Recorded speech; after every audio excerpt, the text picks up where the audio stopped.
Здравейте, уважаеми зрители!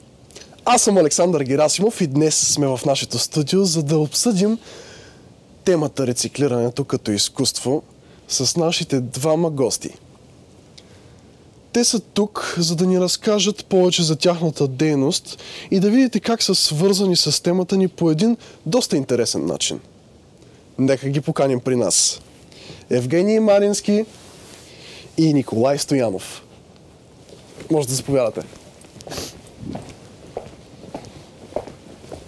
Здравейте. Здрасти. Здравейте.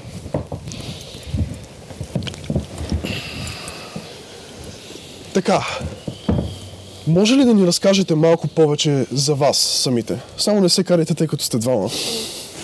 Заповядай. От близко 2 години се занимавам с мода. Нали, виждат се как от по-малък ми прогасва нещо да се занимавам с мода, но от 2 години по-като сериозно. Имах миналата година дебют в Париж с първия ми runway и сега имахме в Берлин. И всичко е upcycle, се движим само с upcycle и само нагоре. Това звучи много добре. А реално ти правиш, ти се занимаваш с правенето на дрехи, с... Да. По някакъв вид също така с рециклирането на тях.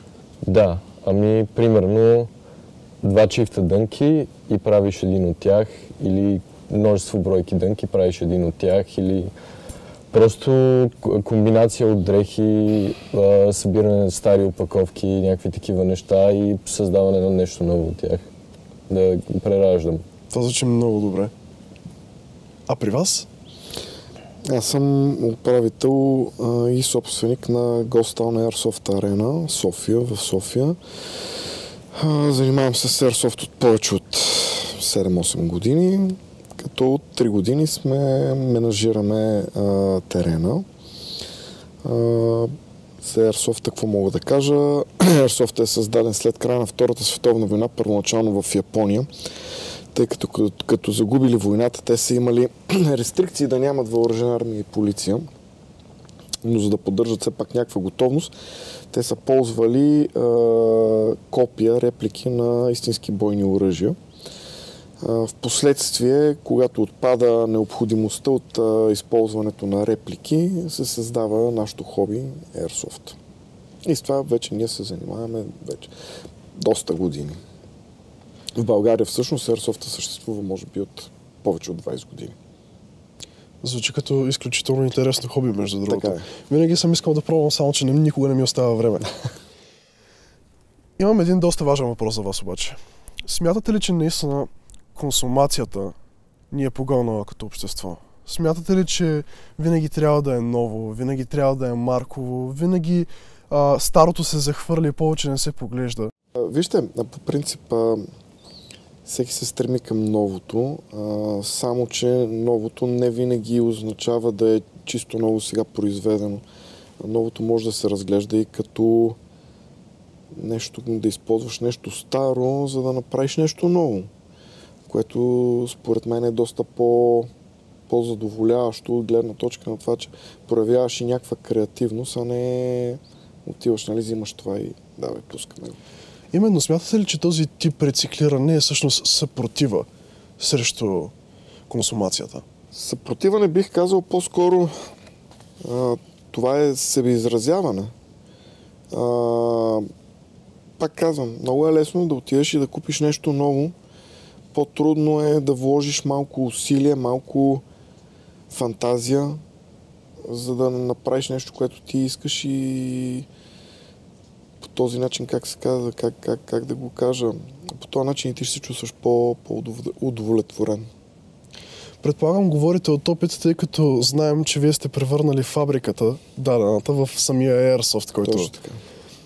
Можете ли да ни кажете нещо повече всъщност за това? Как се е случило? Как сте го решили? Този терен, тази фабрика, въобще тя беше изоставена без абсолютно никаква дейност, занемарена. И първият път, още когато го видях, през главата ми постоянно минаха картини, какво може да се направи, как може да се направи. И всъщност това Това беше импулса, който ме накара, нали, да ползваме точно този терен. Защото в момента може би той няма абсолютно нищо общо с първоначално как изглеждаше терена. Супер. Да, в момента използваме абсолютно, мога да кажа, дори повече от 100% от територията на терена, като примерно една стая ти може да я ползваш десетки пъти в един сценарий, като всеки път тя може да бъде съвсем различна или дадена зона по същия начин. Това звучи като много добро използване на терен, нали, точно като рециклиране. Да. А вие, господин Стоянов, реално рециклирате ли по този начин, по който правите дрехи? Да. Всяка опаковка, която използвам, влиза в шкафче и след това се използва за всякакви интериорни, декоративни същества, неща. Виждам живот в нещата, които правя. Работим с донапрен от дивани и просто от всякъде можеш да си избавиш нещо, което може да е красиво и да се използва наново. И най-големия ми съвет към всеки е да си пази нещата, който иска да създава, да си ги пази в шкафче и да ги преизползва. Защото Хрус, примерно, имат брутална опаковка и не знам защо само събира солети. Трябва повече неща да се използват от този принт на опаковка. Така, ако трябва да отговоря, ще се върна малко назад в разговора ни относно консуматорството. За да се направи това нещо, първо проблема е това, че нашето общество в момента е презадоволено. Оттам лично мое мнение е, че мозъците закърняват и фантазията вече няма толкова. Защото лесно е, когато, нали, имаш фантазия, мозъкът ти работи, нали, виждаш едно шише и казваш, в това шише, нали, може да стане страхотна, примерно, лампа. Затова моя съвет е по-скоро да поощряваме децата, младежите като вас, да мислите нестандартно и навсякъде да виждате красивото, така да го кажа. Добре, хората биха ли се мотивирали повече, ако виждаха рециклирането като вид на себеизразяване, а не просто като задължение? Абсолютно. Абсолютно, да. И пак се връщаме на това, че ти трябва да си го представиш, примерно, как ще се самоизразиш, нали, чрез даденото нещо, което ще рециклираш или подновиш, или каквото и да било. И аз бих казал да. Съгласен съм. Отваря голяма порта за всеки, който иска да се изрази и да има позитивен импакт на света. Да, прекрасно. Твоята работа мотивира ли по някакъв начин други хора? Смяташ ли, че някаква общност от хората, които си взимат от твоите дрехи, всъщност са помислили над въпроса? Да. Какво ти правиш с тях и са почнали и те да правят нещо подобно или просто да рециклират? Много ми харесва, имам един приятел, Джил Тадаут се пише. Той откак си лафим с него и просто си даваме съвети за дрехи, защото той също прави това, да вземеш друг чифт дънки и да му добавиш панел на трети и става по-голям чифт дънки и това в момента е модно. И двамата се инспираме един от друг с текстилни боички и такива неща и те са екосъобразни, създадени от растителни материали. И примерно всеки минава през един универсален път, където примерно цъка първо със спрей или някакви такива неща, което не е напълно екосъобразно, обаче би казал, че много хора се мотивират от това, че рисувам върху дрехите, да давам основа и рисувам като художник на тях. Дълготрайните бои, които трябва да използваш, са екосъобразни. И това е супер.